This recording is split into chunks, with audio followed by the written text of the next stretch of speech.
Hello everyone, welcome back to the channel. मैं हूं आपके साथ पंकज।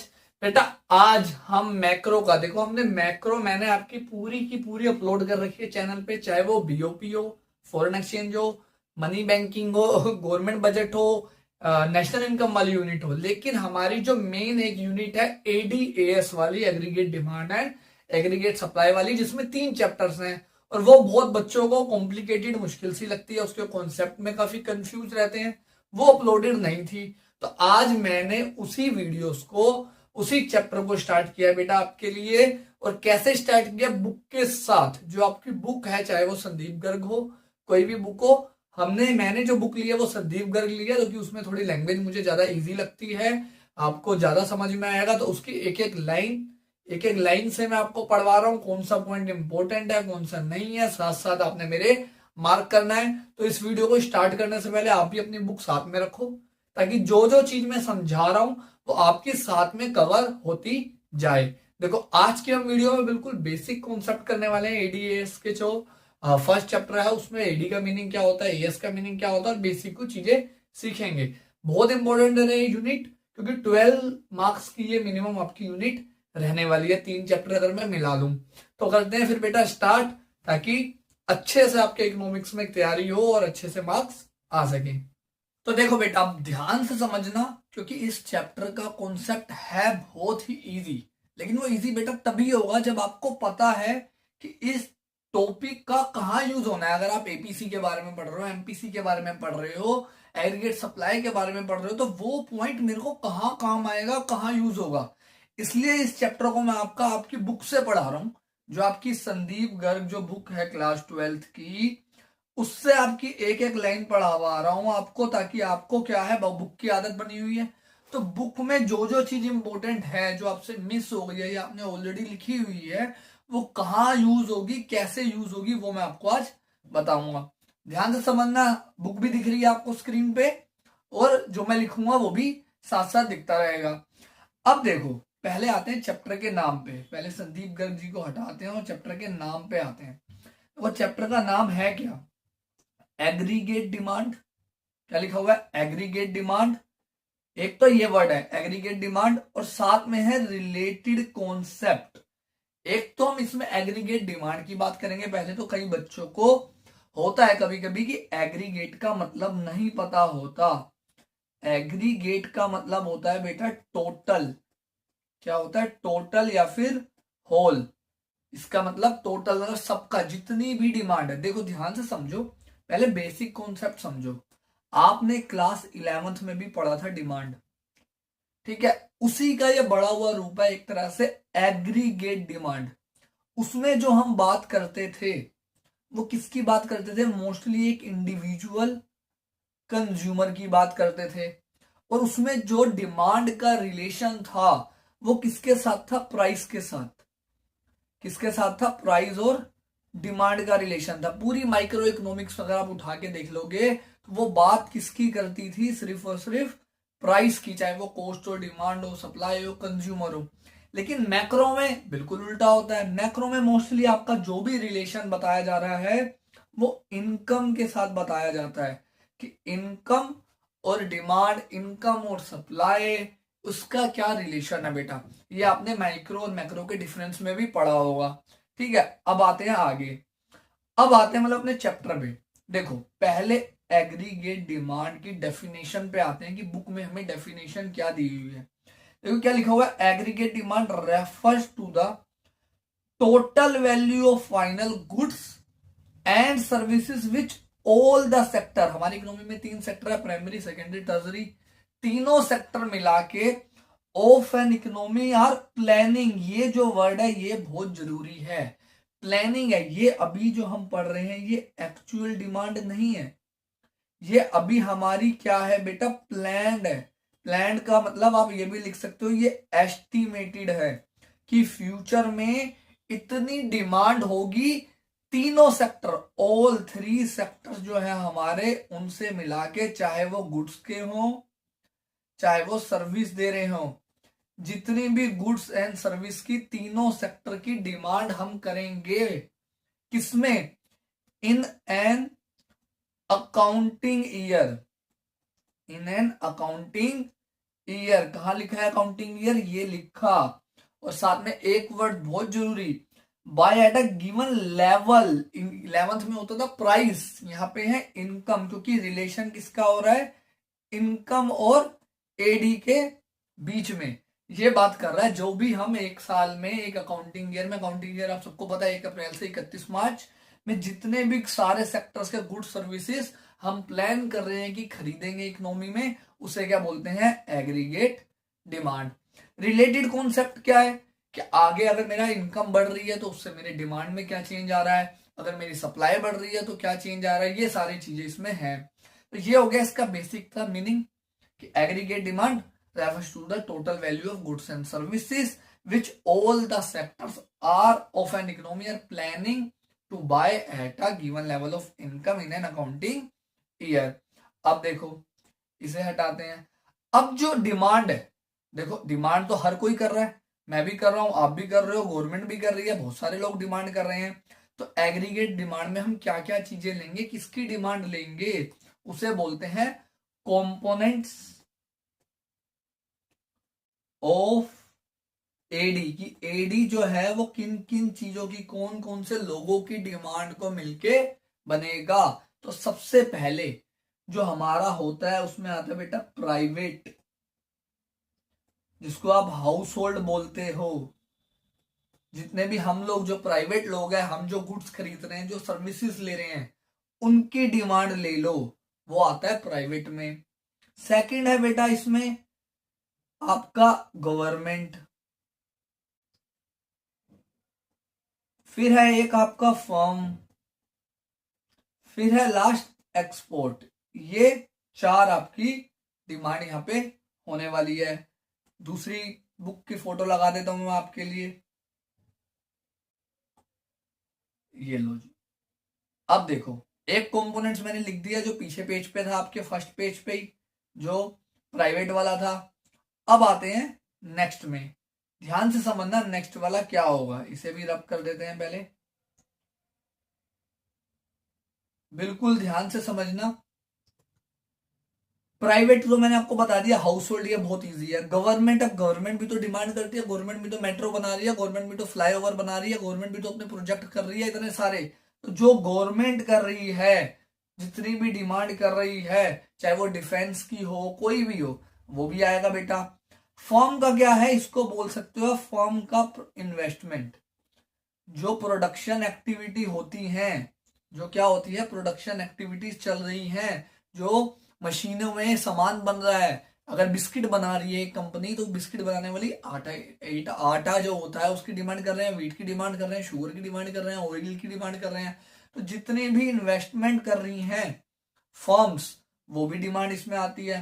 और नेक्स्ट है एक्सपोर्ट। अब ये एक्सपोर्ट कौन सा है, नेट एक्सपोर्ट। नेट एक्सपोर्ट का मतलब है एक्सपोर्ट में से इंपोर्ट माइनस कर दो, इसका मतलब होता है एक्सपोर्ट, इसका मतलब होता है इंपोर्ट। जितना भी हमने एक्सपोर्ट किया उसमें से इंपोर्ट हटा दो, तो वो आएगा हमारा नेट एक्सपोर्ट। जब इन चारों को जोड़ा जाता है, इन चारों को जोड़ा जाता है, तब जाके बनती है एग्रीगेट डिमांड बेटा। लेकिन हमारे सिलेबस में चारों नहीं है, हमारे सिलेबस में गवर्नमेंट भी नहीं है, हमारे सिलेबस में एक्सपोर्ट भी नहीं है। जो हम इसका फंक्शन बनता है तो बनता है AD equals to C plus I plus G plus X minus M. C हो गया प्राइवेट कंजम्पशन, आई हो गया बेटा ये फर्म इन्वेस्टमेंट वाला, जी हो गया गवर्नमेंट वाला, और ये हो गया नेट एक्सपोर्ट। बट हमारे सिलेबस में सिर्फ 2 ही है कि AD equals to C plus I, मतलब एक प्राइवेट वाला और एक फर्म की इन्वेस्टमेंट वाला। इसके अलावा हमारे सिलेबस में ना गवर्नमेंट से हमें मतलब है, ना ही हमें एक्सपोर्ट से मतलब है बेटा। ये हो गए आपके 4 कंपोनेंट्स। अब आते हैं एडी के डायग्राम वगैरह में कि एडी का डायग्राम कैसे होगा, कैसे बनेगा। उसके लिए अपनी दोबारा इमेज निकाल लेते हैं पहले। ये देखो बेटा, ये हमें इमेज दे रखी है, शेड्यूल भी दे रखा है, इंपॉर्टेंट पॉइंट्स ऑफ एडी भी दे रखे हैं। पहले मैं ये कर्व बनाता हूं। अब देखो मैं बिना स्केल के, चलो स्केल से ही बनाते हैं, ध्यान से समझना इसे। क्या कह रहे हो सर बुक में बना ही हुआ है, लेकिन बेटा खुद बनाने की आदत होगी तभी आपको कॉन्सेप्ट क्लियर होंगे।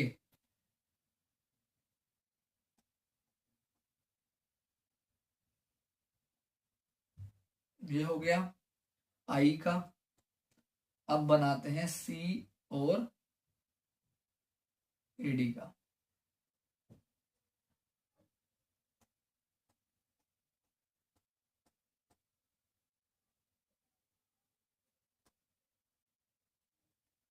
ये बन गया आपका कर्व बेटा। ये है सी का कर्व, ये है एडी सी प्लस आई।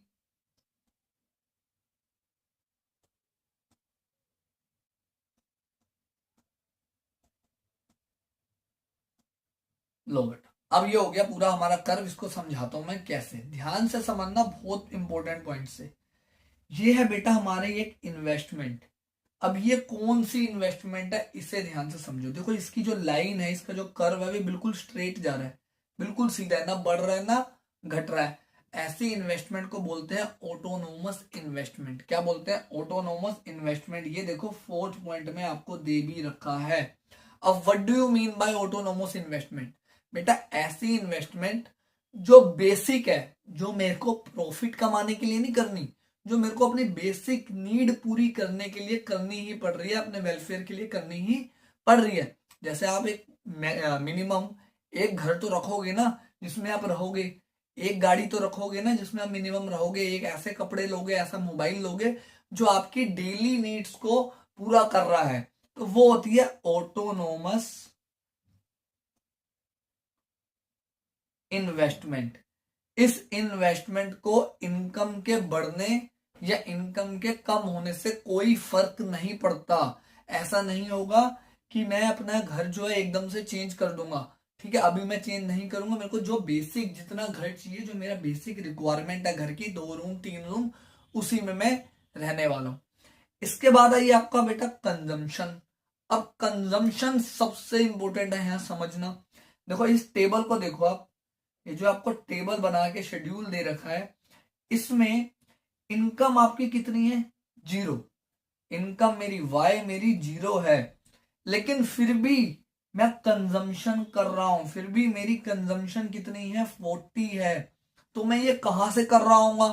तो बेटा मैं अपनी जो मेरे पास सेविंग पड़ी है उसका यूज करके अपनी ये जो बेसिक कंजम्पशन है इसको पूरा कर रहा हूं। जैसे कोरोना टाइम आया था, कोरोना टाइम पे लोगों की इनकम 0 हो गई थी, लेकिन फिर भी वो खा तो रहे थे ना कुछ तो कंज्यूम कर रहे थे। तो उस इनकम को, उस सॉरी कंजम्पशन को, जो 0 लेवल ऑफ इनकम पे भी होती है, उसको क्या बोलते हैं? Autonomous consumption. क्या बोलते हैं? Autonomous consumption. Very very important point है बेटा, ये एमसीक्यू में भी पूछ लेता है, आगे न्यूमेरिकल करोगे वहां भी काम आएगा। और इसको डिनोट कैसे करते हैं, इसको कैसे शो करते हैं बेटा? सी बार से।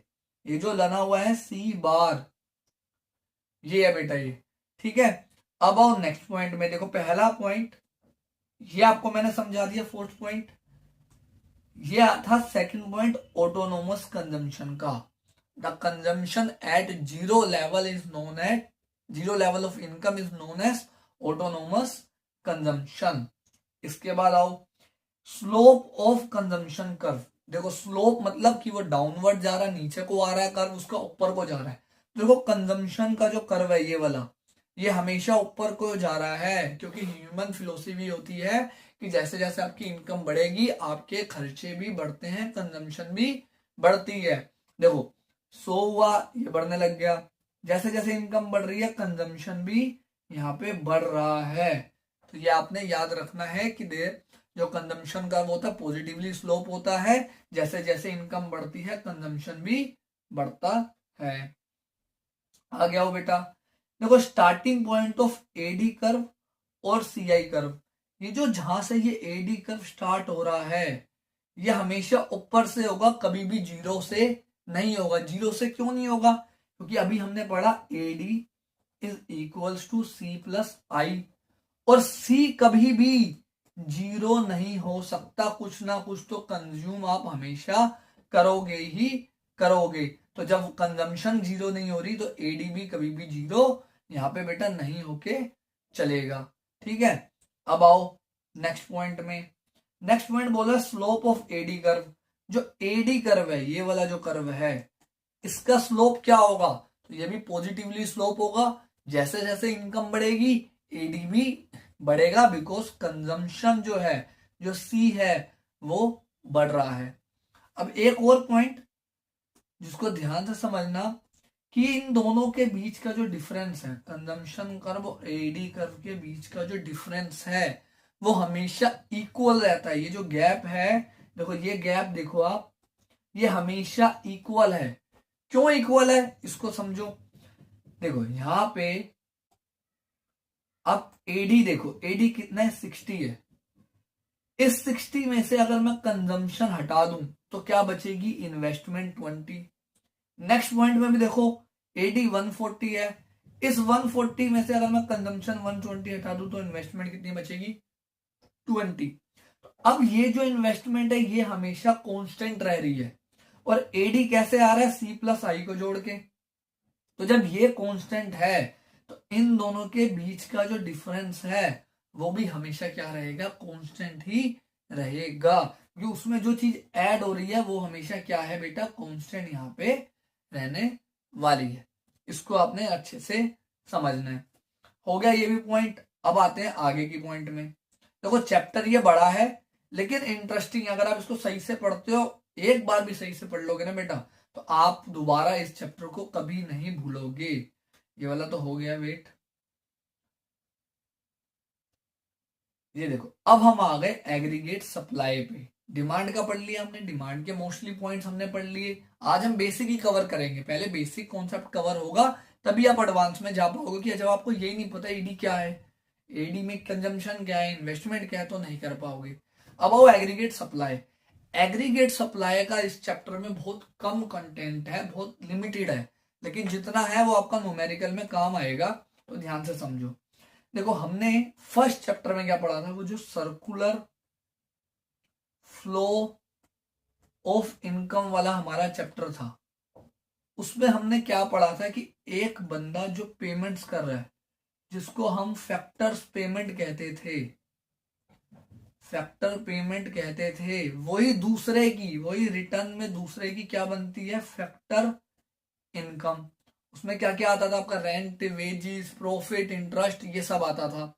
तो यहां पे ये कुछ कॉन्सेप्ट को क्या बोल रहा है कि जो एएस है, जो एग्रीगेट सप्लाई है, वही इनकम के बराबर होता है, वाई के बराबर होता है। देखो कैसे होता है? जितनी मार्केट में सप्लाई होगा, जितना प्रोडक्शन होगा, ठीक है। एग्रीगेट सप्लाई की डेफिनेशन देखो अब एक बार।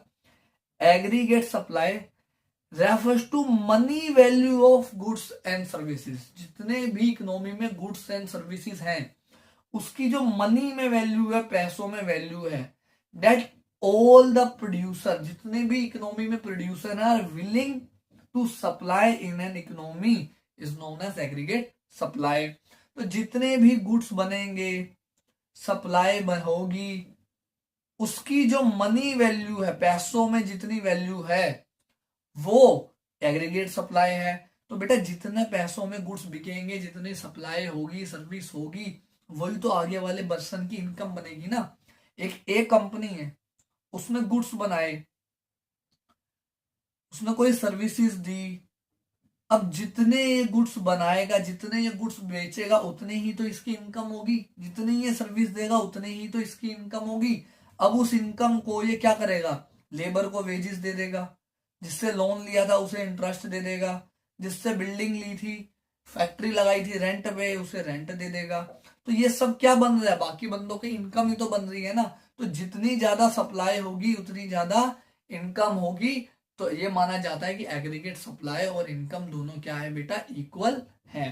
देखो बुक से भी पढ़ते हैं, ये लिखा हुआ है aggregate supply is equal to national income. अब क्यों लिखा हुआ है?